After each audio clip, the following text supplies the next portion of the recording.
വിഘടനവാദത്തിന് വിത്തുപാകിയ പാകിസ്ഥാൻ എന്ന ഇസ്ലാമിക രാജ്യം വിഭജനത്തിന്റെ വക്കിൽ എന്ന് റിപ്പോർട്ടുകൾ സൂചിപ്പിക്കുന്നു.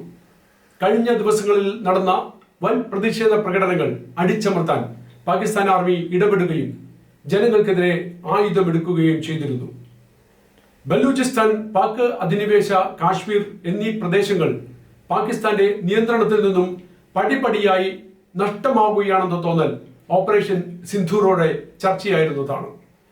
വലിയ മാർച്ചുകളിൽ അണിനിരുന്ന ജനങ്ങൾ പുതിയ രാജ്യം വേണമെന്ന ശക്തമായ ആവശ്യം ഉന്നയിച്ചു കഴിഞ്ഞു. അടിമ ഉടമ ബന്ധമാണെങ്കിലും അമേരിക്കയ്ക്ക് പാകിസ്ഥാന്റെ സഹായത്തിന് എത്തുന്നതിന് ഇപ്പോൾ പരിമിതികളുണ്ട്. ഇറാനുമായുള്ള സംഘർഷം അവരെ മറ്റു രാജ്യങ്ങളുടെ ആഭ്യന്തര കാര്യങ്ങളിൽ ഇടപെടുന്നതിൽ നിന്നും പിന്നോട്ട് വലിക്കുകയാണ്. ഉക്രൈൻ യുദ്ധത്തിൽ റഷ്യയെ കുടുക്കിയിട്ട US-ന് ഇറാനെതിരെയുള്ള യുദ്ധം നൽകുന്നതും അതേ പാഠം തന്നെയാണ്.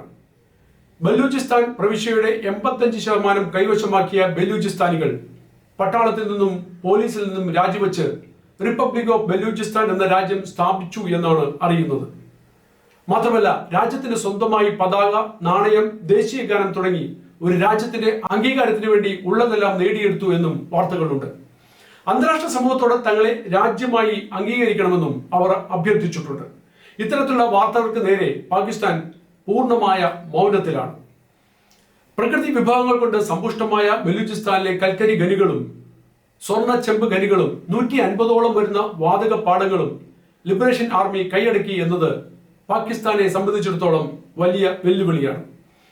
ഈ പ്രവിശ്യയിലെ പ്രകൃതി വിഭവങ്ങൾ കൊള്ളയടിക്കുന്ന പാകിസ്ഥാൻ അവർക്ക് തിരിച്ചു നൽകുന്ന സഹായങ്ങൾ ഒരിക്കലും ന്യായീകരിക്കാത്തതാണ് എന്ന് ആരോപിക്കപ്പെടുന്നു. ചൈനയുടെ വൻ നിക്ഷേപമുള്ള ബലൂചിസ്ഥാൻ കൈവിടുന്നത് പാകിസ്ഥാനും മാത്രമല്ല ചൈനയ്ക്കും തിരിച്ചടിയാണ്.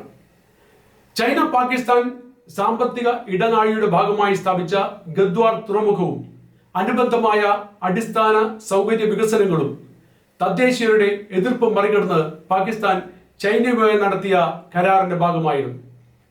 അത് കൈവിട്ടാൽ അവിടെ നിന്നും നിർബാധം കടത്തിയിരുന്ന പ്രകൃതിദത്ത വിഭവങ്ങൾ പാകിസ്ഥാന് നഷ്ടപ്പെടും. ഇന്ത്യയുമായുള്ള യുദ്ധത്തിനിടയിൽ കാശ്മീരിൽ നിന്നും പാകിസ്ഥാനിലേക്ക് ഒഴുകുന്ന നദീജലം പൂർണ്ണമായും ഇന്ത്യ തടസ്സപ്പെടുത്തിയിരുന്നു.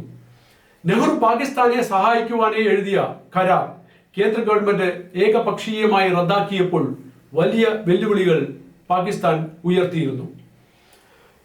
പാകിസ്ഥാനിലെ കർഷകരിൽ 75% ആളുകളും ഭാരതത്തിൽ നിന്നും ഒഴുകിയെത്തിയ ജലത്തിനെയായിരുന്നു ആശ്രയിച്ചു പോന്നിരുന്നത്. സാമ്പത്തികപരമായി രാജ്യം തകരുകയും വിഭവ സമാഹരണത്തിൽ വൻവീഴ്ച ഉണ്ടാവുകയും ചെയ്താൽ പാകിസ്ഥാന്റെ നിലനിൽപ്പ് തന്നെ അപകടത്തിലാകും. ഏഷ്യൻ വൻകരയിലെ ജിയോ പൊളിറ്റിക്സിൽ ദൂരവ്യാപകമായ പ്രതിഫലനം ഉണ്ടാക്കുന്ന നീക്കമാണ് പാകിസ്ഥാൻ എന്ന രാജ്യത്തിന്റെ വിഭജനത്തിലൂടെ നടക്കുന്നത്.